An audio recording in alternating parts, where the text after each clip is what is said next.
que estaba disminuido. Entonces, ese lugar que me servía como centro para extraer masa laboral y enviar a las minas mineras, y por otro lado, para también recibir las contribuciones y también trabajar en parte de las tierras como impuesto y otro para ellos. Entonces, estaba en peligro, es decir, el sistema estaba en peligro. Al existir ese peligro, se impulsan estas reformas, y al impulsarse estas reformas, lo que se hace es toda una reorganización de las comunidades o las poblaciones originarias que existían acá, y se crean los corregimientos. Entonces, los corregimientos, que son espacios de concentración. Este es un corregimiento que existía acá. Básicamente, como teníamos distintas poblaciones, distintas nacionalidades, ¿no? Estas poblaciones, al ser disminuidas poblacionalmente por el tema de las enfermedades y el trabajo, lo que impulsan es las reformas de Toledo. ¿Y qué implicaba? Como cada uno existía población, acopian estas poblaciones y todas son introducidas a los corregimientos. Son instaladas en ese lugar, ¿no? Obviamente, el corregimiento, estaban todas las comunidades, pero no solo es una introducción a nivel político-administrativo de cambio, ¿no? Sino también hasta a nivel arquitectónico. Cuando nosotros vamos a muchas de las comunidades, vamos a encontrar que en esas comunidades antiguamente su plazo era circular, pero si vamos a la actualidad, muchas de ellas tienen la arquitectura que es influencia española. ¿Eso dónde ocurrió? En este contexto, de 1572, ¿no? Entonces, se da la gran transformación para el virreinato, para sus intereses, e impulsan todo este conjunto de reformas, ¿no? Entonces, este es un antecedente inicial de las comunidades campesinas y nativas, los corregimientos.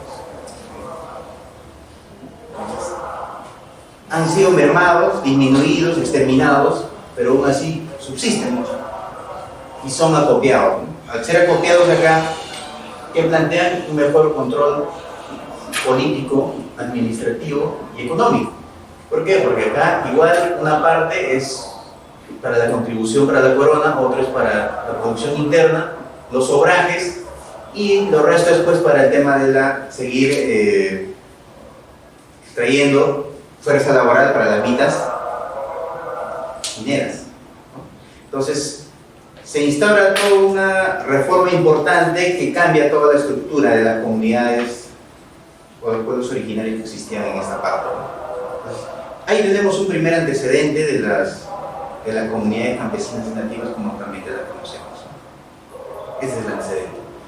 Ahora, a partir de ahí, estas poblaciones, pese a ser mutiladas en derechos, exterminadas, han ido sobreviviendo. Y a lo largo de la historia se les ha denominado de distintas maneras.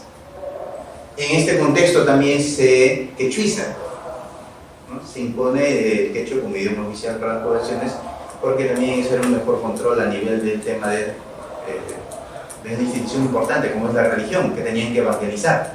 Y la evangelización partía por el idioma quechua. Y los ayllus eran antes a estos... claro. Anteriores. El antecedente sería primero los ayllus, después entonces... Exacto. Sí, los ayllus. Aquí, como lo vuelvo a repetir, el problema de ese choque de esas dos civilizaciones, de esas dos culturas, no fue un asunto, pues fue terrible, fue violento, ¿no? Y inclusive el programa de colonización, de catequización que habían tenido los españoles, de una manera también tiene sus altibajos entre crisis y toda esta figura, ¿no? De tal manera, ellos ¿qué buscaban?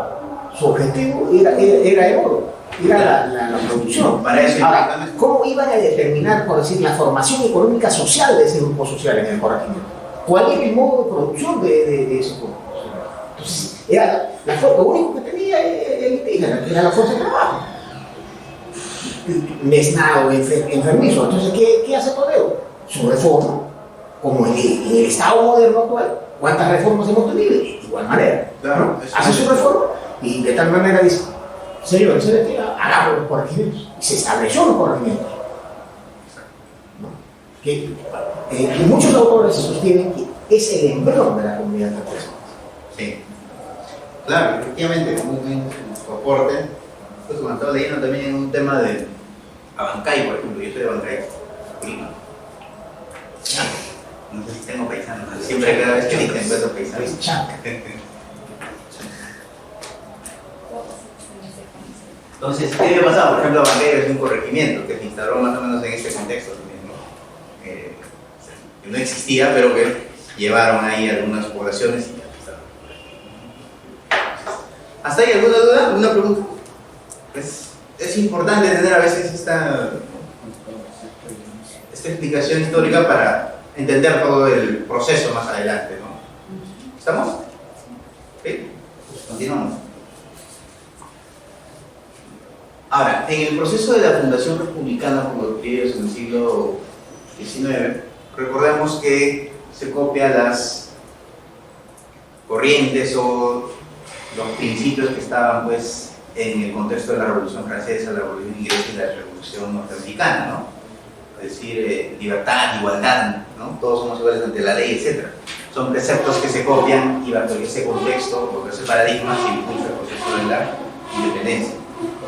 Entonces, en ese contexto de impulsar la independencia, la población indígena originaria era una población considerable, mayoritaria, como actualmente todavía lo es, pese a algunos cuestionamientos, etc., ¿no? Entonces, ¿qué papel jugó o qué rol tuvo las poblaciones indígenas?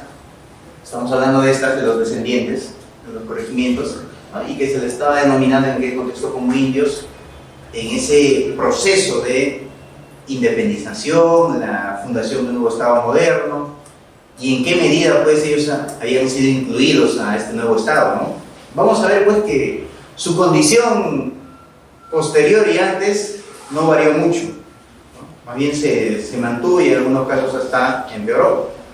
En ese sentido vamos a ver, ¿no? Como les mencionaba, el tema de que todos somos iguales ante la ley, el Estado-Nación, Estado unitario, hay un tema de exclusión de los indios.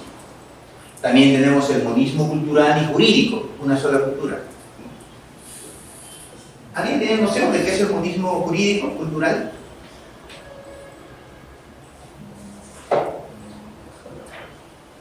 El monismo jurídico es lo que desarrollan los estados modernos o los estados que surgen en el contexto de la Revolución Francesa, es decir, anterior a los estados que existían en Europa. Monarquías, ¿no? ¿Y cuál es la característica principal de las monarquías? Que era una sola persona decidía sobre todo. Ya, eso es a nivel político, ¿no? Y a nivel económico, recuerden que todo lo demás, acá lo fundamental en todo análisis que se haga, pues lo económico determina, ¿no? Porque de una u otra manera la partida es diferente. Pero está muy bien, exactamente, hay una persona. A nivel económico, hay una característica principal, la autarquía económica. La autarquía económica. La autarquía económica es otra cosa. Las monarquías, ¿qué eran? Eran feudos cerrados. Y cada feudo tenía autonomía política, económica, administrativa. ¿Existía comercio? No existía, era limitado, no era la base. El comercio no era la base. Entonces, ¿y cómo surge entonces esta corriente de la burguesía que empieza a impulsar estas revoluciones tanto inglesas, francesas, norteamericanas y bueno, acá también? Justamente en el contexto de, bueno, el antecedente son la guerra de las cruzadas. La guerra de las cruzadas básicamente era una expansión religiosa también de nuevas tierras, y quien invierte en ese proceso es la iglesia, como ente que tenía mayor poder económico político. Pero al impulsar ese proceso, ¿no? También empieza a surgir una nueva clase, y la nueva clase es la burguesía. Entonces esa burguesía, en ese contexto de este conflicto, toda Europa empieza a generar grandes cantidades de ingresos, es decir, empieza a tener poder económico. Pero yo tengo poder económico y estoy impulsando el comercio, me choco contra un poder político que no tiene el mismo razonamiento o no tiene el mismo, ¿no?, la misma dirección a la que voy yo. ¿Por qué? Porque existen autoridades económicas, monarquías. Entonces, en ese contexto surge el proceso de las revoluciones, ¿no? Ah, exacto. Entonces, en ese contexto surge el proceso de las revoluciones, y al surgir las revoluciones surge este concepto de que todos somos iguales ante la ley, y que también el único detentor de capacidad de producir normas jurídicas, ¿quién es? El Estado, nadie más. ¿Y por qué?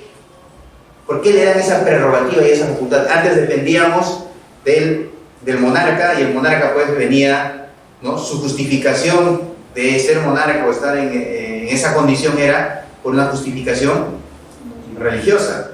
Ahora los estados modernos se justifican en la ley y en la igualdad de todos, y sobre todo en el principio de la representación, ¿no?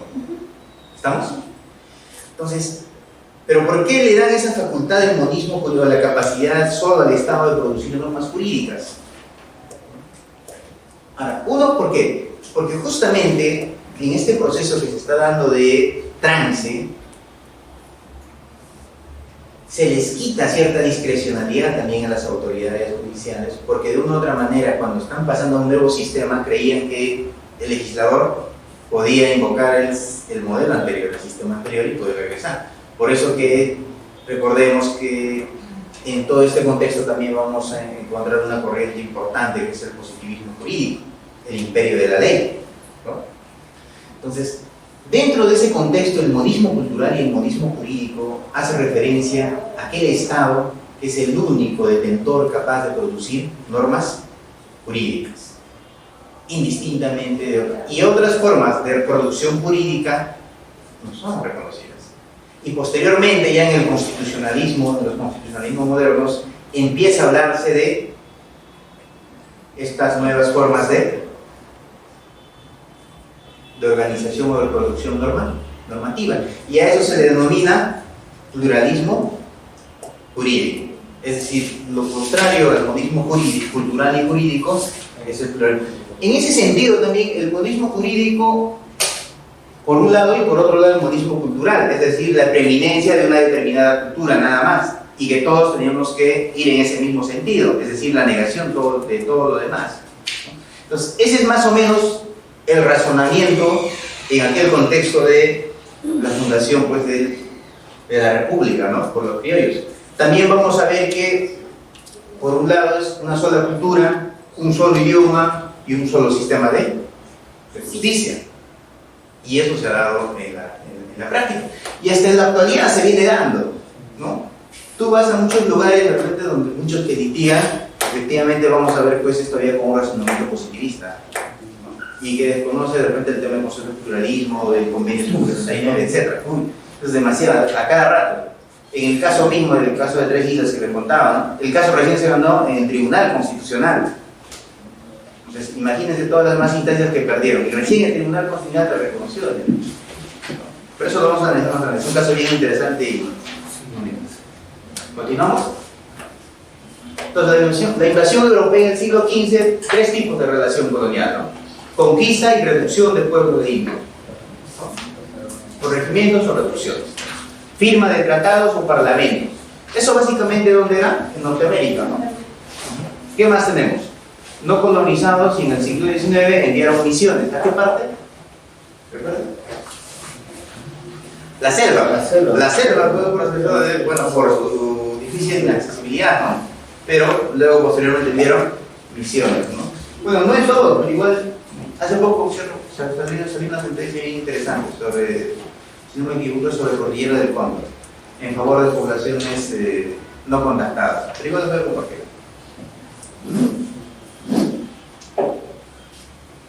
Y por otro lado, en la Fundación Republicana por los Criollos tenemos tres modelos de sometimiento indígena: disolución de pueblos, fin de autoridades y fuero de ciudadanos. ¿Qué más? Se buscan reducirlos por guerra y convertirlos en naciones domésticas o sometidas al Congreso. Básicamente es donde fue en Norteamérica, ¿no? envío de misioneros para cristianización y civilización. ¿Qué más tenemos? El modelo liberal asimilacionista, ¿no? Conversión de indios en ciudadanos. Esto ha sido bien letal para las poblaciones originarias indígenas, porque el modelo de asimilacionismo, de conversión de indios en ciudadanos, se ha dado en todos los planos, o sea, desde el ámbito constitucional, prácticamente en un determinado tiempo el Estado aplicó como parte de sus políticas públicas, en educación, etc. Hay un antropólogo de la Católica, no recuerdo su nombre, que dice, había lugares alejados donde el profesor iba y todos sus alumnos eran quechohablantes. El profesor hablaba solo el idioma español e impartía los conocimientos, etc., en español. Lo mismo sucedía en salud, etc. Entonces, actualmente se habla de políticas interculturales, ¿no? Pero hay que ver hasta qué medida pues, se aplica eso o en la práctica se está dando, ¿no? Sin embargo, ha sido el concepto del modelo liberal asimilacionista ha sido fuerte e incluso hasta en la actualidad seguimos teniendo pues seguimos arrastrando este concepto, ¿no? Es decir, ¿en qué parte o a qué se refiere cuando hablamos de modelo liberal asimilacionista, ¿no? Conversión de indios en ciudadanos? Cuando se da el proceso de la independencia, el problema del indio o del indígena es un problema sustancial para el Estado, fundamental. Uno, porque era una población mayoritaria. Dos, porque hasta en la actualidad han ocupado grandes tierras o territorios. Entonces, era un problema fundamental. Se plantearon distintas formas y alternativas de cómo incluirlos en el proyecto de desarrollo del país. Y dentro de ellos se plantearon también políticas totalmente cuestionables. Y dentro de ellos está la política asimilacionista, que era básicamente negar la existencia de estas poblaciones y convertirlos en ciudadanos. Y esa negación parte por la negación de sus instituciones, de sus normas, de sus formas de administración de justicia, etcétera, etcétera. Entonces, esa es básicamente la política asimilacionista y que esta se aplicó, por ejemplo, en la Constitución de Venezuela de 1811.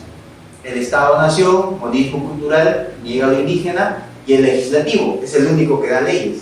Pero en la práctica vemos que hay muchas culturas y actualmente también la Constitución reconoce que las comunidades campesinas, las rondas y las comunidades nativas ejercen función jurisdiccional, ¿no? Entonces, ¿qué entendemos por función jurisdiccional? ¿Alguien? Eso no se le denomina derecho consuetudinario. ¿Alguna otra idea? Es la facultad de administrar justicia. Exacto, ¿no? Entonces, el monismo jurídico, en primer lugar, niega todo lo que existe en estas poblaciones y le da la única facultad al Poder Legislativo como ente detentor productor de normas jurídicas. Entonces, la Constitución reconoce, no en su totalidad, pero le reconoce, ¿no?, función jurisdiccional de las comunidades campesinas y nativas, es decir, un pequeño Estado, y en ese Estado administra sus formas. Ahora, es un pequeño Estado dentro de otro Estado, pero que todavía tiene muchas limitaciones en cuanto a, por parte del Estado, ¿no?, en cuanto a sus recursos, etc., ¿no? Todavía hay muchas limitaciones. Sin embargo, es esa facultad que tiene de administrar justicia, obviamente, siempre y cuando no contravenga derechos humanos o derechos fundamentales, ¿no? ¿Qué más tenemos? El Poder Judicial es el único que puede administrar justicia. Luego tenemos la Constitución Política del Perú de 1823. El Congreso ejerce el Poder Legislativo de forma exclusiva. ¿Qué más tenemos? El artículo 30, la Nación, representada por el Congreso, y el artículo 95, 96, 106, monismo jurídico. El Código Civil y el Código Criminal de aquella época hablaban del monismo jurídico. Ahora, en la actualidad, de una u otra manera, el Código Civil, el Código Penal, etcétera, le reconocen cierta facultad de legislar a estas poblaciones, tanto comunidades campesinas, nativas y rondas, ¿no? Pero es limitado. ¿Hasta ahí alguna pregunta? ¿Algo? ¿Una duda? Luego este es el tema del modelo de tutela federal de naciones domésticas. Este es básicamente en Estados Unidos, ¿no? Constitución de Estados Unidos de 1787, sujeción de naciones de guerras, creación de reservas, pero las reservas no tenían soberanía y eran dependientes de la confederación. Es decir, los arrinconaron, pero sin ninguna autonomía. Exclusión de los indígenas y representación política. Hasta la actualidad, ese es un problema vigente. En el caso de Venezuela, y en Venezuela, Bolivia y Ecuador se ha avanzado bastante en este tema de la representación política. Actualmente hemos pasado por un proceso fuerte de crisis institucional como Estado y se plantea un conjunto de reformas a nivel electorales y a nivel, bueno, la reforma política. Pero dentro de esa reforma política, increíblemente no se incluyó quiénes, las poblaciones indígenas, porque se habla de cuota de género, se habla de cuota de jóvenes, de discapacitados, etc. Pero no se habla de cuota de representación de poblaciones originarias indígenas. No vamos a ver un representante de Shipibo o de Candosi. No hay. Y los Candosi representan cerca de 6.000 pobladores, que es bastante. Pero no tenemos representantes o de comunidades campesinas. No hay. Entonces, se habla de la reforma política, pero hasta ahora seguimos sin representantes políticos de esos sectores de la población. ¿Qué más tenemos? La autorización constitucional de los estados para la guerra, ¿no? Con naciones y tribus indias. Es decir, justificaba desde el plano legislativo, ¿no? Guerra ofensiva, defensiva contra bárbaros, ese era el argumento, sobre todo en el norte, y régimen diferenciado, ¿no? Autogobierno, subordinado y jurisdicción limitada, y como actualmente también nuestra jurisdicción, sobre todo para poblaciones, pese a existir un reconocimiento constitucional, todavía es limitado. Es limitado. ¿Qué más tenemos? Posteriormente tenemos las misiones civilizadoras para salvajes, pues así lo denominaban, infieles. La Constitución de Cádiz de 1812 es un antecedente, también la de Granada de 1811, que es someter a los indígenas que no fueron colonizados. Luego tenemos las políticas de colonización, cristianización y civilización. Reducciones en misiones, colonias, etc. Tenemos el pluralismo subordinado, no llaman derecho a los sistemas no estatales. Lo que les mencionaba, ¿no? El pluralismo jurídico pretende reconocer sistemas, formas de administración de justicia que existen en las poblaciones originarias o las comunidades campesinas nativas. Pero a esas formas de regulación o esos sistemas de justicia, como no son los sistemas de justicia convencionales que nosotros conocemos y que tenemos esa influencia romano-germánica del código, es decir, tenemos un código civil, penal, etc., como no tienen lo mismo, pero tienen una forma de regulación de organización, no, entonces esto es derecho y esto no es derecho. Es decir, no tienen derecho, no tienen ley, no tienen... Pero eso es... Bueno, eso ha sido cuestionado a nivel académico, ¿no? Y ha sido desbaratado esa tesis. Pero sin embargo, aún se sostiene en algunos lugares y hay sectores también que siguen sosteniendo eso. ¿Qué más tenemos? Clandestinización, es decir, ilegalización de los sistemas jurídicos. Hay una persecución desde el Estado en cuanto a las formas de regulación estatal de estas poblaciones y empiezan a perseguirlos, es decir, criminalizarlos. En el caso, no sé si ustedes recuerdan, en el caso de las Bambas, hubo un primer acontecimiento de conflicto social, porque las Bambas es un proyecto emblemático, ¿no? Una relación